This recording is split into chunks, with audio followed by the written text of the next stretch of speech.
Tuhanlah perlindunganku, kendati goncang semesta. Tuhanlah perlindunganku, baik siang maupun malam gelap. Tuhanlah perlindunganku, niscaya takutku lenyap. Tuhanlah perlindunganku. Ya Yesus, gunung batu di dunia, di dunia, di dunia. Ya Yesus, gunung batu di dunia, tempat berlindung yang teguh.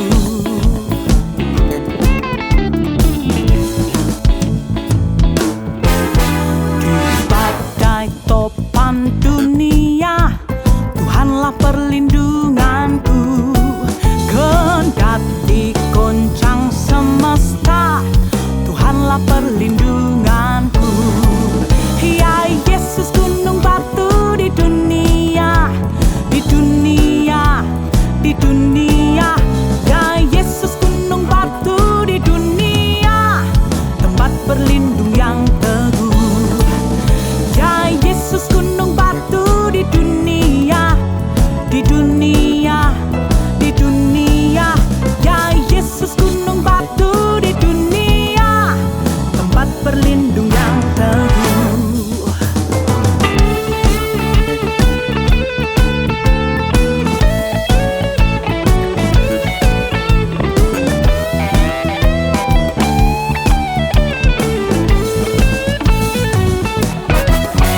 Ya Yesus, gunung batu di dunia, di dunia, di dunia. Ya Yesus, gunung batu di dunia, tempat berlindung yang teguh. Ya Yesus, gunung batu di dunia, di dunia, di dunia. Ya Yesus, gunung batu di dunia, tempat berlindung yang teguh. Ya Yesus, gunung batu di dunia, di dunia, oh di dunia. Ya Yesus, gunung batu di dunia, tempat berlindung yang teguh, tempat berlindung yang teguh, tempat berlindung yang teguh.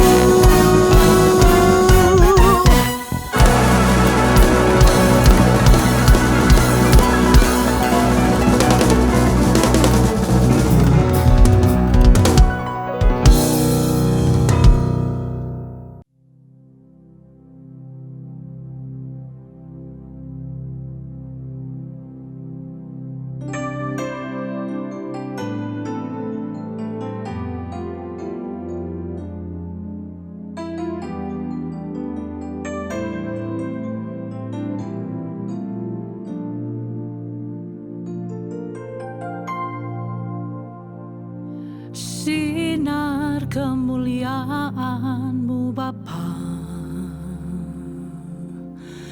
memenuhi sekelilingku. Ku rasakan hadirat-Mu, Kau tenggelamkan jiwaku. Ku ingin tetap tinggal bersama-Mu.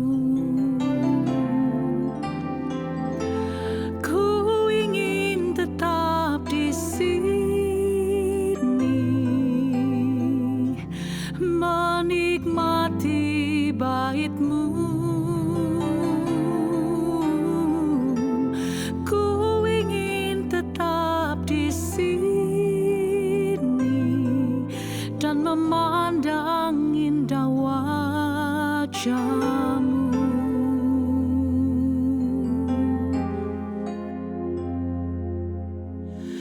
Sinar kemuliaan-Mu Bapa memenuhi sekelilingku. Ku rasakan hadirat-Mu, Kau tenggelamkan jiwaku. Ku ingin tetap tinggal bersama-Mu.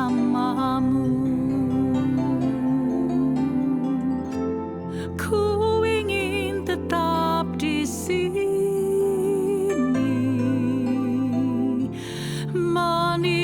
menikmati bait-Mu. Ku ingin tetap di sini dan memandang indah wajah-Mu. Ku ingin tetap di sini menikmati bait-Mu. Ku ingin tetap di sini dan memandang indah wajah-Mu, dan memandang indah wajah-Mu, dan memandang indah wajah-Mu.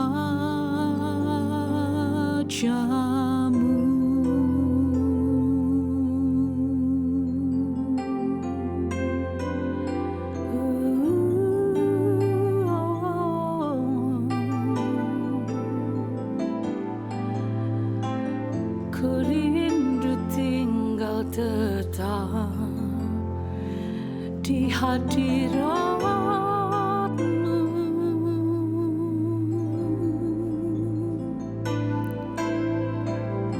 Lebih baik satu hari di pelataran-Mu daripada 1000 hari di tempat yang lain.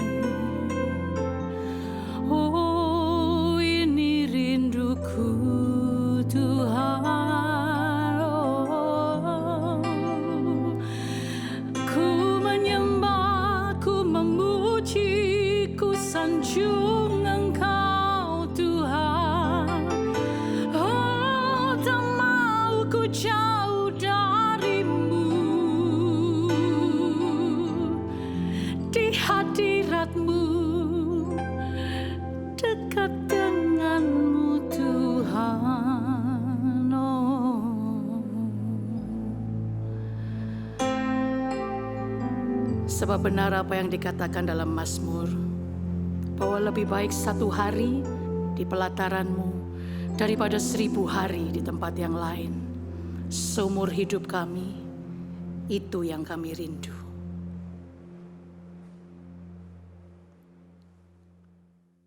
Bapa di surga memberkati jemaat GSKI Nginden, Manyar, Sukomanunggol, dan beberapa tempat lain yang mendengarkan firman-Mu dan semua orang yang mendengar firman-Mu. Engkau mengurapi setiap perkataan hamba-Mu agar kebenaran-Mu menjawab kebutuhan mereka, mengubah mereka. Dalam nama Yesus Kristus. Amin. Shalom saudara sekalian, salam sejahtera dalam kasih Tuhan kita Yesus Kristus, khususnya kepada saudara-saudaraku jemaat Tuhan dari Gereja Suara Kebenaran Injil Nginden, Betani Nginden, Manyar, dan beberapa wilayah lain. Saya bersyukur saya bisa membagikan kebenaran firman Tuhan ini kepada saudara-saudara semua. Saudara, satu hal yang harus kita ingat bahwa kita hidup di dunia yang sudah jatuh. Dunia yang pasti tidak ideal untuk dihuni. Jadi jangan berharap dunia ini menjadi firdaus. Jangan berharap kita dapat memiliki kehidupan yang ideal bahagia, ideal nyaman, ideal aman. Tidak ada yang ideal dalam hidup ini, di dunia ini, saudaraku. Saudara, dalam 1 Korintus pasal 10, firman Tuhan mengatakan, di ayat 13, pencobaan-pencobaan yang kamu alami ialah pencobaan-pencobaan biasa yang tidak melebihi kekuatan manusia. Sebab Allah setia dan karena itu Ia tidak akan membiarkan kamu dicobai melampaui kekuatanmu. Pada waktu kamu dicobai, Ia akan memberikan kepadamu jalan keluar sehingga kamu dapat menanggungnya. Kalimat pencobaan-pencobaan yang kamu alami ya di awal ayat ini sudah mengisyaratkan kepada kita adanya pencobaan. Kepastian adanya pencobaan.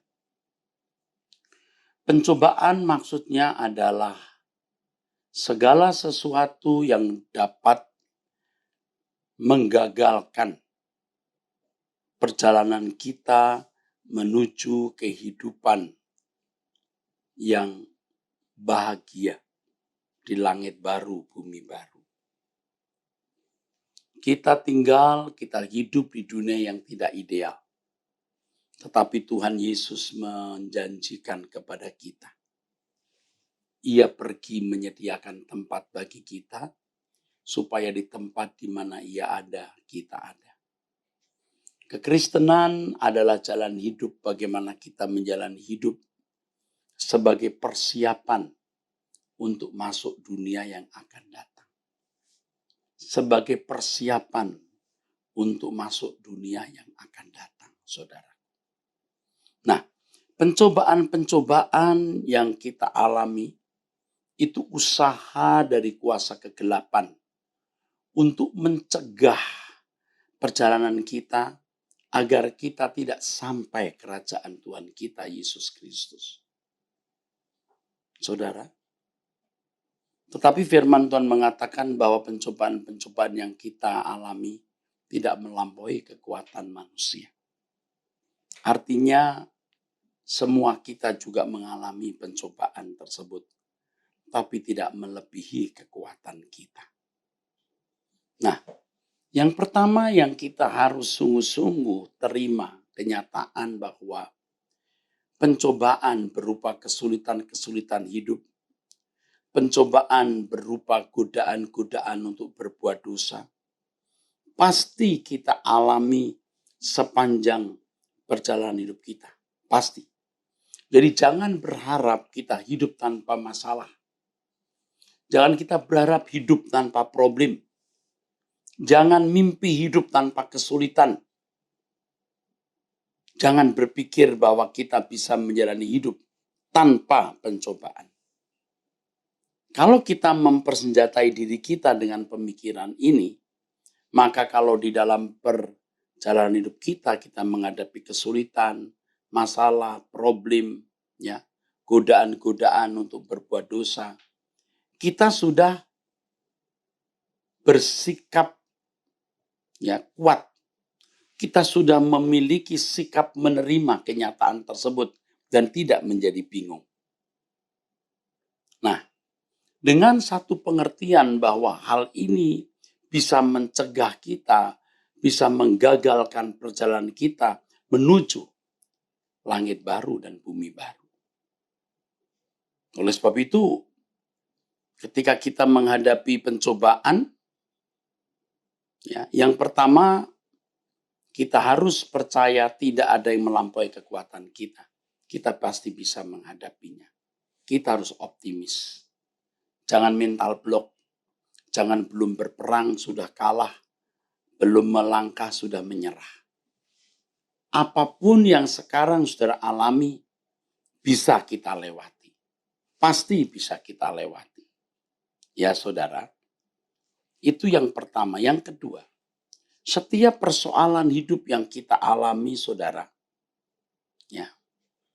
Pasti ada waktu berakhirnya. Ya, pasti ada waktu berakhirnya. Tapi jangan bertanya sampai kapan, sebab Tuhan tahu sampai kapan ya yang tepat pencobaan itu diizinkan Tuhan kita alami. Yang ketiga, pasti ada jalan keluar. Tidak mungkin tidak ada jalan keluar. Saudara, pencobaan-pencobaan yang kita alami selain tidak melampaui kekuatan kita pasti ada akhirnya dan ada jalan keluarnya. Maka ketika kita menghadapi kesulitan-kesulitan hidup, saudara, kita harus berjuang menghadapinya. Ya, kita tentu berdoa minta tolong Tuhan campur tangan dalam seluruh pergumulan hidup yang kita alami atau kita hadapi. Tentu kita minta Tuhan ikut campur tangan. Tetapi kita juga harus memiliki usaha yang maksimal untuk menyelesaikan semua masalah yang ada. Kalau itu masalah kesehatan, kita harus mengubah pola makan, pola hidup kita. Kalau itu masalah ekonomi, kita bekerja lebih keras, kita harus hemat dengan uang kita. Kita harus berhati-hati dalam memanage, ya, mengelola uang kita. Ya, di sini kita membutuhkan hikmat pimpinan Tuhan. Jadi kita maksimal dulu. Nah, banyak orang tidak maksimal dulu. Hanya minta pertolongan Tuhan. Minta Tuhan buka jalan. Tetapi tidak memiliki usaha yang maksimal untuk menyelesaikan masalah-masalah yang dia hadapi. Manusia itu makhluk yang harus bertanggung jawab, saudaraku. Jadi kalau kita menyanyi, ku tak dapat jalan sendiri, ku tidak berani jalan sendiri, Tuhan ku serahkan hidupku kepadamu. Bukan berarti lalu kita tidak memaksimalkan potensi menghadapi masalah-masalah tersebut. Kita harus memiliki sikap bertanggung jawab. Jadi dalam menghadapi persoalan-persoalan hidup itu kita harus bertanggung jawab. Misalnya menghadapi suami yang belum bertobat. Kita sudah memilih dia menjadi pasangan hidup. Jadi kita bertanggung jawab atasnya. Karenanya ya kita harus sabar, tidak sembarang mengumbar kata, dan tidak sembarang bertindak, ya saudaraku. Atau istri pasangan hidup. Istri yang belum bertobat harus tidak sembarangan menggunakan perkataan, jangan kasar. Itu maksimal kita usahakan. Tadi saya sudah singgung soal kesehatan, soal ekonomi ya. Kalau kesehatan, ubah pola makan, pola hidup, saudara. Kalau ekonomi ya kerja keras, hemat. Lalu yang ketiga, kalau itu masalah rumah tangga ya kita harus menguasai diri.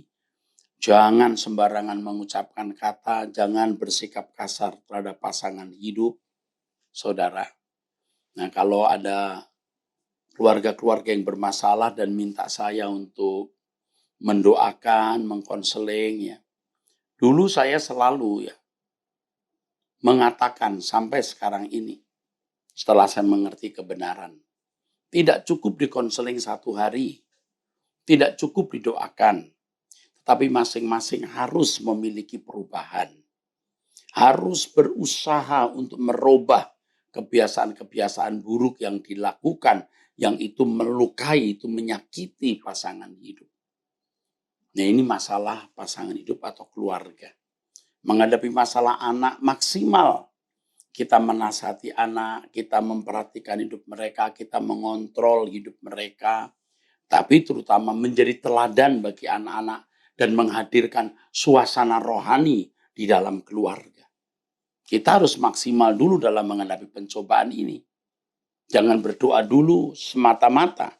Berdoa pasti. Tetapi kita harus memenuhi bagian kita, saudara. Menghadapi mertua yang jahat, misalnya yang kejam. Oh, tentu kita berdoa agar mertua bisa bertobat. Tetapi dari pihak kita harus sungguh-sungguh berusaha untuk memiliki kesabaran menghadapi mertua. Dan ternyata pencobaan-pencobaan tersebut yang berupa masalah, problem dari berbagai hal, apakah itu masalah ekonomi, masalah kesehatan, masalah rumah tangga, dan lain-lain, menjadi sarana untuk mendewasakan kita. Mendewasakan kita agar kita, saudara, bisa suatu hari nanti dilayakkan masuk ke dalam kerajaan surga menjadi anggota keluarga kerajaan Allah. Kalau kita membaca 1 Korintus pasal 10, saudaraku, ini kisah perjalanan bangsa Israel dari Mesir ke Kanaan. Ini konteksnya perjalanan bangsa Israel dari Mesir ke Kanaan. Lalu di dalam ayat-ayat ini, ayat yang keempat, kelima, keenam, ketujuh, kedelapan, dan seterusnya, mengisahkan bagaimana sebagian dari bangsa itu, bahkan sebagian besar dari bangsa itu, tidak sampai menginjak tanah Kanaan. Mereka gugur, mereka ditewaskan di padang gurun. Kenapa? Karena mereka tidak dengar-dengaran kepada Tuhan. Ya, Alkitab mengatakan begini. Semuanya ini telah terjadi sebagai contoh bagi kita untuk memperingatkan kita supaya jangan kita menginginkan hal-hal yang jahat seperti yang telah mereka perbuat. Hal yang jahat artinya ingini apa yang tidak sesuai dengan kehendak Allah.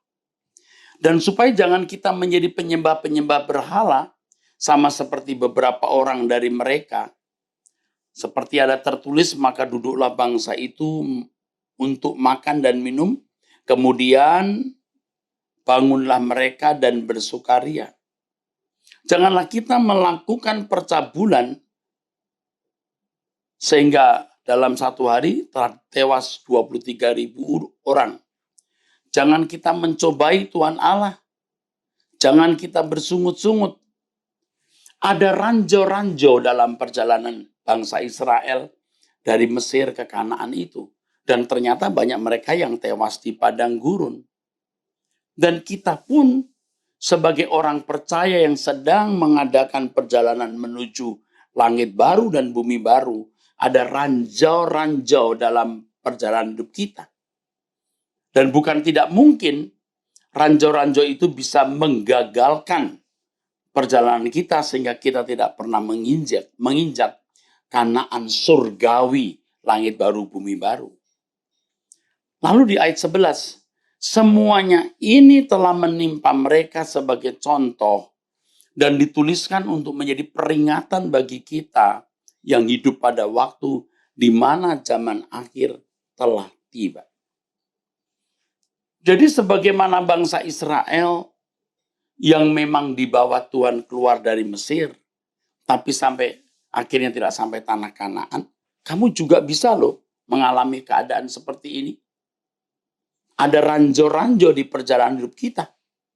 Ranjau-ranjau itu sama dengan yang dikatakan di dalam 1 Korintus 10:13 ini. Pencobaan-pencobaan. Sebenarnya ketika bangsa Israel dituntun Tuhan dari Mesir ke Kanaan, dengan segala pergumulan yang mereka alami, itu merupakan cara Allah mempersiapkan mereka menjadi bangsa yang besar. Mempersiapkan mereka menjadi bangsa yang bisa membangun negeri yang Tuhan berikan, saudaraku. Jadi Allah mau demikian. Tuhan mengendaki demikian, saudaraku. Aduh, sayang sekali, saudara. Mereka semua tewas di padang gurun, saudara. Sayang sekali, saudara. Binasa mereka. Sayang sekali. Dan kata firman Tuhan ini menjadi peringatan untuk kita. Makanya jangan berharap hidup ini tidak ada masalah. Jangan berharap hidup ini tidak ada pencobaan. Pasti ada. Tuhan mengizinkan pencobaan-pencobaan itu dialami oleh orang percaya. Sebagai ujian, sekaligus menjadi sarana untuk memproses orang percaya menuju langit baru, bumi baru. Memproses supaya dewasa. Sebagaimana bangsa Israel diproses Tuhan, supaya mereka bisa dipercayai mewarisi tanah Kanaan yang berlimpah susu dan madu. Demikian pula orang percaya diproses Tuhan agar mereka dapat menjadi layak dimuliakan bersama dengan Yesus, layak mewarisi kerajaan surga. Dan pencobaan-pencobaan itu pasti bisa kita lewati karena tidak melampaui kekuatan kita. Pasti berakhir. Tidak terus-menerus ada pencobaan itu, saudaraku. Dan pasti ada jalan keluarnya. Nah, jalan keluar yang kita harapkan itu bukan sekedar masalah itu selesai, tetapi bagaimana pencobaan-pencobaan tersebut menghasilkan karakter kita yang diubah. Menghasilkan watak kita yang diubah. Menghasilkan kehidupan kerohanian, kekristenan kita semakin cemerlang. Itu. Jadi kalau kita menghadapi masalah-masalah atau pencobaan-pencobaan, saudara, lebih dari sekedar mendapat jalan keluar dan lolos dari masalah-masalah tersebut, kita benar-benar mengalami proses perubahan dari manusia berdosa yang tidak layak menjadi anggota keluarga kerajaan Allah, menjadi manusia rohani yang berkodrat ilahi, yang layak menjadi anggota keluarga kerajaan surga. Ini yang Allah kehendaki. Ini yang Tuhan mau, saudaraku sekalian. Luar biasa, bukan? Jadi cara kita memandang hidup harus benar. Selama ini kalau di gereja banyak pendeta ya mendoakan jemaat supaya masalah mereka selesai, titik. Jadi intinya supaya hidup dapat dijalani tanpa masalah. Kalau ada masalah cepat didoakan, dapat ditanggulangi atau selesai dengan mudah serta cepat. Kekristenan harus dipahami bukan demikian. Pencobaan yang kita alami ternyata itu bisa menjadi berkat abadi atau berkat kekal. Karena pencobaan-pencobaan tersebut, saudaraku, mengubah kita menjadi manusia yang layak dimuliakan bersama-sama dengan Tuhan Yesus. Jadi saudara-saudaraku, kalau hari ini saudara menghadapi kesulitan, ya, saudara menghadapi masalah, ya, jangan menjadi lemah. Sebab ternyata kesulitan-kesulitan itu memuat atau mengandung berkat kekal. Ya, berkat abadi. Jadi kita memiliki cara pandang yang berbeda dengan anak dunia dalam melihat masalah, dalam melihat problem. Kita pasti bisa melewatinya kok. Pasti berakhir pada waktunya. Dan pasti ada jalan keluar. Dan sementara kita menghadapi masalah dengan sikap bertanggung jawab, Tuhan mendidik, Tuhan melatih kita untuk menjadi anak-anak Allah yang layak menjadi anggota keluarga kerajaan surga. Jangan bersungut-sungut.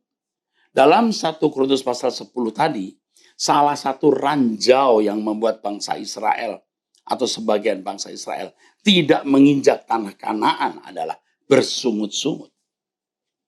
Jadi pencobaan yang kita alami, kesulitan yang kita alami harus kita terima dengan tangan terbuka, dengan pemikiran bahwa Allah mengizinkan terjadi semua itu. Ya, tetapi ingat, kita harus memiliki langkah, sikap yang konkret untuk bertindak sesuai dengan kehendak Allah. Maksimalkan potensi sesuai kehendak Allah, menanggulangi, menghadapi semua masalah yang ada. Lihat orang-orang di luar sana, non-Kristen, juga punya pengalaman hidup, pergumulan hidup yang berat, sama seperti kita, bahkan kadang-kadang lebih berat. Mereka bisa menyelesaikan tanpa Tuhan Yesus. Apalagi kita pasti bisa menyelesaikan. Kalau untuk orang di luar, orang percaya, tidak berlaku firman ini. Roma pasal 8 ayat 28, di mana Allah bekerja dalam segala hal mendatangkan kebaikan. Tetapi bagi kita, melalui masalah, melalui problem itu, Tuhan mau membentuk kita. Jadi jangan bersungut-sungut, saudaraku. Itulah sebabnya dalam Yakobus pasal 1 dari ayat 12 tertulis begini. Berbahagialah orang yang bertahan dalam pencobaan, sebab apabila ia tahan uji, ia akan menerima mahkota kehidupan yang dijanjikan Allah kepada barang siapa yang mengasihi dia. Wah, luar biasa. Ternyata pencobaan itu bisa mendatangkan mahkota kehidupan. Saudara jemaat yang dikasihi Tuhan, ya, saya percaya saudara-saudara sekalian mulai terbuka pikirannya. khususnya kepada GSKI Petani Nginden, maksud saya, Manyar, Sukomanunggal, dan beberapa tempat lain. Mari kita melihat berkat kekal di balik semua ini. Ya, makanya di gereja yang saya gembalakan pernah ada orang berkata, Pak Eras kok nggak pernah ya, atau jarang sekali ya mendoakan kami. Saya tanya, masalah apa yang harus didoakan? Ya, kita kan banyak kesulitan Pak, pencobaan Pak. Loh, itu berkat. Untuk apa didoakan? Supaya masalah itu dapat diangkat dengan mudah. Wah, salah itu. Yang saya sampaikan itu firman nasihat. Bagaimana maksimal menghadapi masalah-masalah tersebut. Dan dalam proses di mana kita menghadapi masalah-masalah tersebut, Tuhan mendewasakan kita. Luar biasa kan? Tuhan mendewasakan kita. Maka dikatakan dalam firman Tuhan, berbahagialah orang yang bertahan dalam pencobaan, sebab apabila ia sudah tahan uji, ia akan menerima mahkota kehidupan. Mahkota kehidupan yang dijanjikan Allah kepada barang siapa yang mengasihi dia, yang mengasihi Allah. Kalau kita mengasihi Allah, saudaraku, kita rela menerima didikan ini. Kita tidak marah, kita tidak bersungut-sungut. Sebaliknya kita bersyukur kalau kita menjadi anak-anak Allah yang diperhatikan. Kalau sampai kita diperhatikan Allah, itu luar biasa. Oh, itu berkat dari atas segala berkat, saudara. Nah, kembali kepada maksud pencobaan itu kita alami. Apapun kesulitan yang kita hadapi, pasti saudara-saudara punya banyak kesulitan. Tapi mari kita melihat maksud kesulitan itu diizinkan Tuhan terjadi dalam hidup kita. Apa maksudnya? Yaitu merubah karakter. Yaitu supaya kita ini layak menjadi anggota keluarga kerajaan surga. Dan standar yang kita harus capai adalah seperti Yesus. Dan hal inilah yang baru benar-benar bisa menyukakan hati Allah. Waktu hidup kita yang singkat di dunia ini, jangan sampai kita sesali, saudaraku. Jangan sampai kita sesali. Sebab kalau saudara tidak sungguh-sungguh berusaha untuk bertumbuh dewasa, yang akhirnya menyukakan hati Allah, saudara akan kecewa. Akan sangat menyesal. Dan penyesalan tidak bisa digambarkan apapun. Jadi kalau Tuhan masih memberi kita kesempatan untuk berubah, mari kita berubah, saudara. Dan Tuhan tidak menyulap kita dalam sekejap jadi dewasa, dalam sekejap layak menjadi anak-anak Allah. Nah, lewat proses. Sebagaimana bangsa Israel dari Mesir ke Kanaan. Oh, Allah bisa membuat perjalanan mereka hanya 2 minggu. Jalan terus 2 minggu. Tapi Tuhan membuat mereka 40 tahun. 2 minggu itu kalau berjalan cepat, itu menurut penelitian. Ya 2 minggu. Tapi kalau jalan pelan, 1 bulan, 4 minggu, saudaraku. Sampai. Tapi Tuhan membuat mereka 40 tahun. Tak putar-putar. Kenapa? Karena Tuhan mau proses mereka di padang gurun. Nah, proses seperti inilah yang harus disadari oleh orang percaya. Jadi ketika saudara mau sungguh-sungguh ikut Tuhan Yesus, berkomitmen sungguh-sungguh untuk melayani Tuhan, malah banyak masalah. Banyak pencobaan.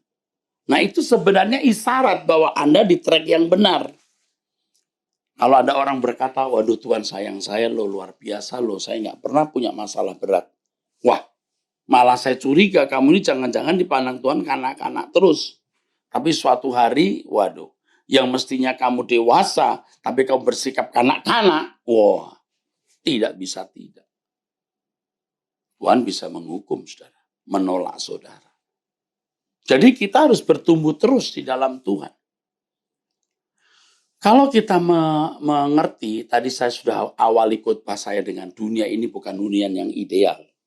Kalau kita mengerti ini, ya kita tidak mengharapkan kebahagiaan dari dunia ini, tapi kita menantikan langit baru, bumi baru. Maka Yang menjadi fokus kita adalah bagaimana diri kita masing-masing layak menjadi anggota keluarga kerajaan surga. Saya mengajak saudara untuk fokus ke sini saja, saudaraku. Sehingga di dalam hidup ini kita tidak merasa punya persoalan. Persoalan kita itu cuma satu. Bagaimana sikap kita menyenangkan Tuhan. Bagaimana kita bisa mengerti kehendaknya. Bagaimana kita bisa melakukan rencana-rencana Allah yang Allah telah rancang, canangkan dalam hidup kita secara pribadi. Itu persoalannya. Jadi kalau menggunakan kalimat bebas ya, tapi harus dimengerti dengan benar. Kita berkata, Tuhan aku tidak punya masalah. Apapun masalahnya. Apakah itu kemiskinan, sakit penyakit, atau apapun. Tapi masalahku hanya Engkau. Bagaimana aku mengerti kehendak-Mu, memahami rencana-Mu, dan menjalani hidup sesuai dengan kehendak dan rencana-Mu itu. Karena dagingku ini seringkali tidak mau nurut, jiwaku seringkali liar tidak mau nurut, tetapi komitmenku, aku menundukkan diri di bawah kaki Tuhan. Itulah sebabnya dalam doa Bapa kami diajarkan kalimat Bapa kami yang di surga, dipermuliakan namamu, lalu datanglah kerajaanmu. Artinya datanglah pemerintahanmu Tuhan. Dan aku menjalani pemerintahan itu. Dan orang yang menjalani hidup dalam pemerintahan Allah, itu pasti nanti akan berlanjut, akan berlangsung sampai kekekalan. Jadi saudaraku sekalian, kita bersyukur memiliki Allah sebagai Bapa. Karena Dia bukan hanya memberkati, melindungi kita, mencukupi kebutuhan kita, menyembuhkan waktu kita sakit, tetapi Allah juga mendidik kita. Ibrani pasal 12 ayat 4, 5, 6, dan seterusnya. Bapak mendidik kita. Dan pencobaan-pencobaan itu sarananya.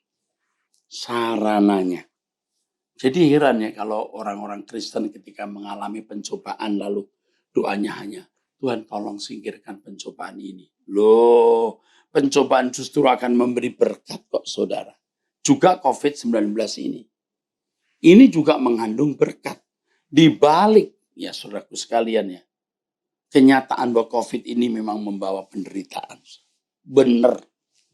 Tetapi di balik ini juga, COVID memberi berkat kekal. Orang diingatkan betapa rentannya manusia, betapa fragile-nya, rentan dan terbatasnya manusia. Oh, supaya manusia sadar dirinya itu bukan siapa-siapa, saudara. Ya, lalu supaya orang bergantung kepada Tuhan. Kalau kita bergantung kepada Tuhan bukan segera karena kita sakit, supaya kita disembuhkan dari sakit, dipenuhi segala kebutuhan kita. Nah, kalau kita bergantung kepada Tuhan karena memang Dialah satu-satunya, saudara, yang kita butuhkan. Kalau Tuhan menjadi satu-satunya yang kita butuhkan, saudara, maka kita tidak merasa membutuhkan yang lain. Nah, tidak merasa membutuhkan yang lain, saudara. Itu. Maka kita tidak akan merasa membutuhkan yang lain. Kita berkata, Engkau kebutuhan Tuhan. Hanya Engkau Tuhan. You are my everything. Jadi sekarang kita belajar untuk menyatakan bahwa hidup ini kita tidak punya masalah lagi. Masalah kita adalah Tuhan. Bagaimana kita mengerti kehendaknya, bagaimana kita mengerti rencananya untuk kita penuhi dalam hidup kita, saudaraku. Itu. Nah, saudaraku sekalian, jadi Tuhan memberikan kita pencobaan untuk memberkati kita. Jangan kita mencurigai Tuhan. Ya, kalau di dalam Alkitab, saudara, ini banyak orang tidak tahu mengapa Tuhan bicara ini. Di Matius, saudaraku sekalian, ya, kita melihat di Matius pasal yang ke-6, saudara. Di Matius pasal 6 itu di ayat yang di belakang, saudara. Ya. Janganlah kamu takut terhadap apa yang kamu mau makan, kamu pakai. Percaya Tuhan mencukupinya.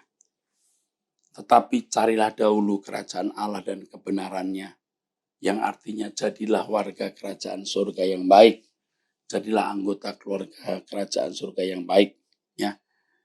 Carilah dahulu kerajaan Allah dan kebenarannya. Semua akan ditambahkan kepadamu.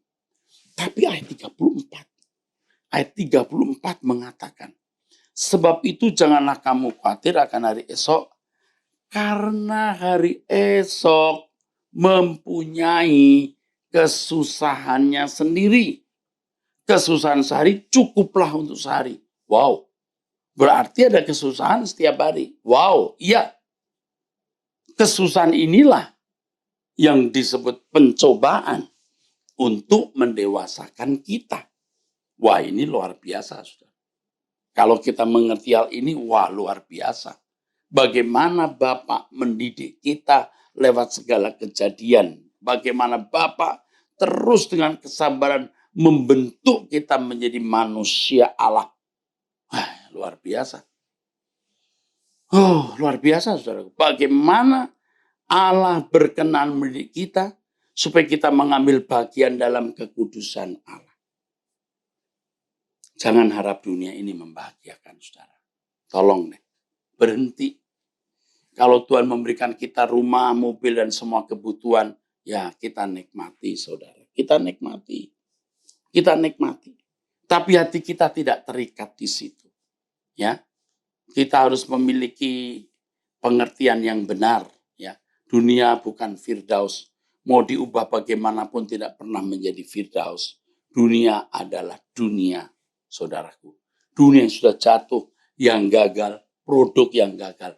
Karena manusia telah memberontak kepada Allah. Ya, saudara. Nah, ini yang saudara harus pahami dengan benar. Tetapi Tuhan menyediakan kita rumah baru.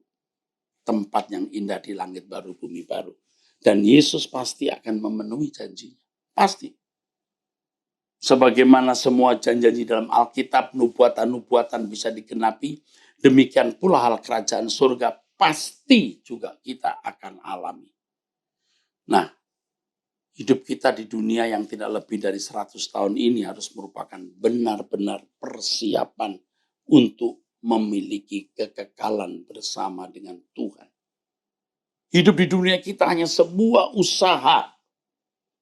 Harus diisi dengan usaha untuk sungguh-sungguh bisa dikembalikan ke rancangan Allah semula.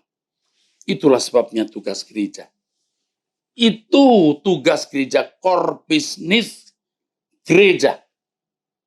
Untuk benar-benar membimbing jemaat menjadi manusia-manusia yang rohani. Manusia-manusia yang rohani.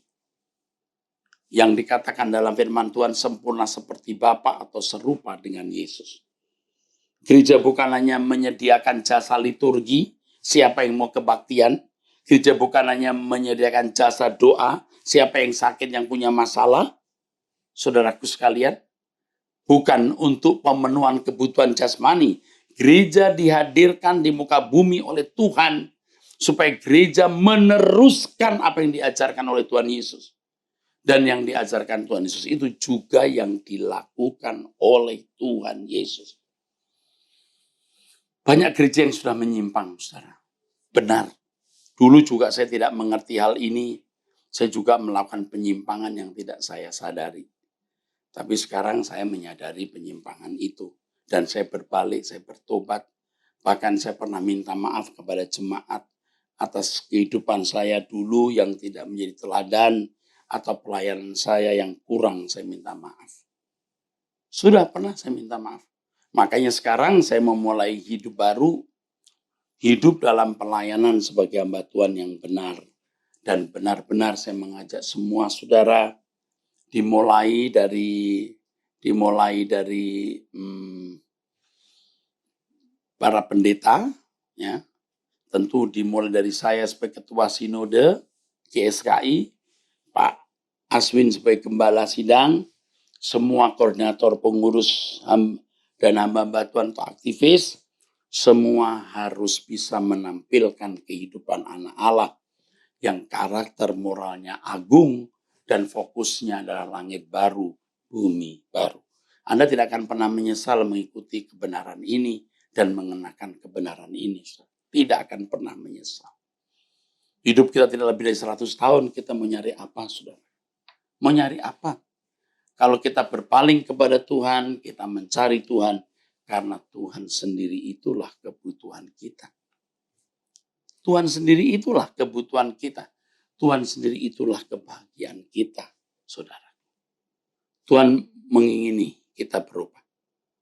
Ya, Tuhan menunggu kedatangan kita nanti di langit baru, bumi baru. Tuhan Yesus sudah menyediakan rumah kekal.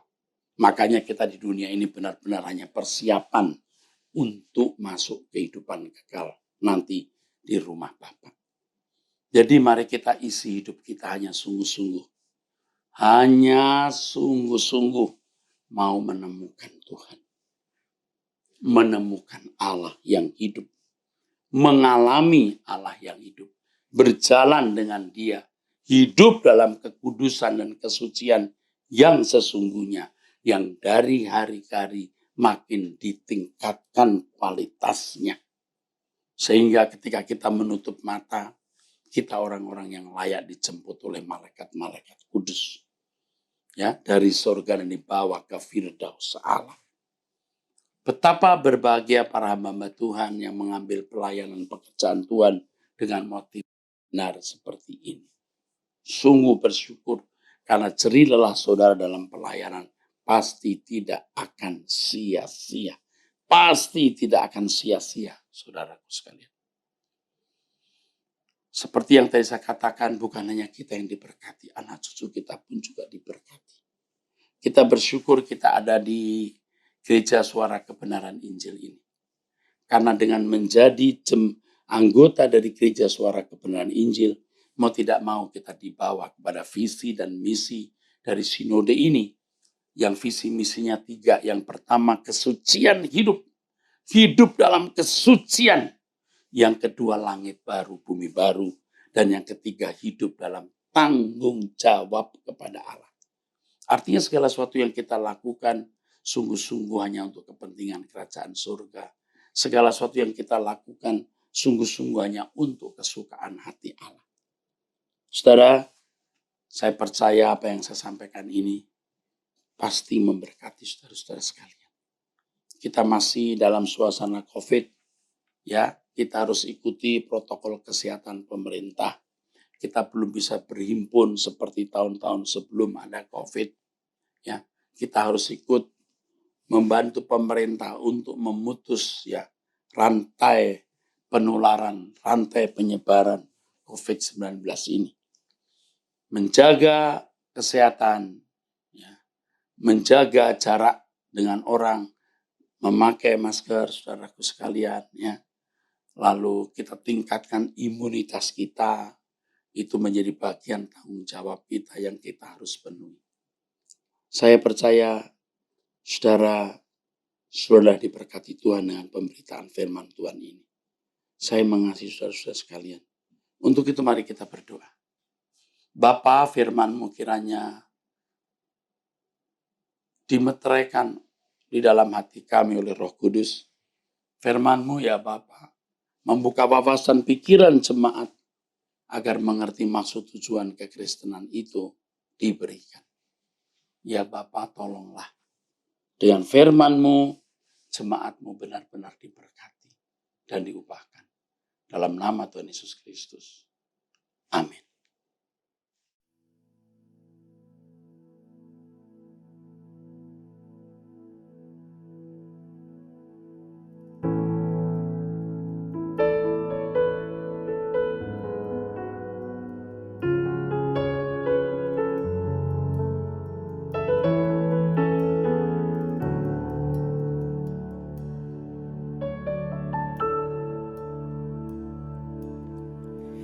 Telah ku dapati kasih yang sejati yang mampu mengubahkan hatiku.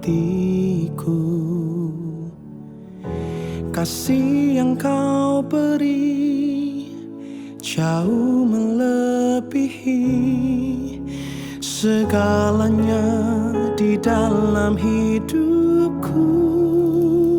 Ku berikan semua yang berharga, semua yang mulia, semua yang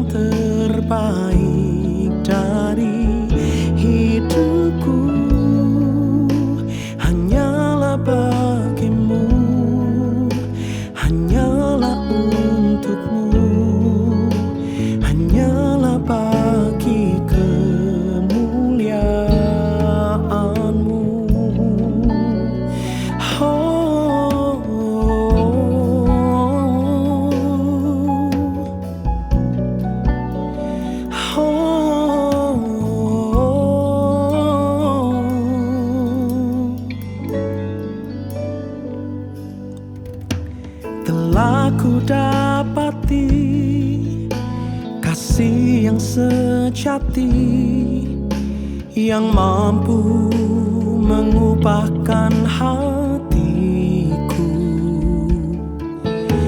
Kasih yang kau beri jauh melebihi segalanya di dalam hidupku. Ku berikan semua yang berharga, semua yang mulia, semua yang terbaik dari hidupku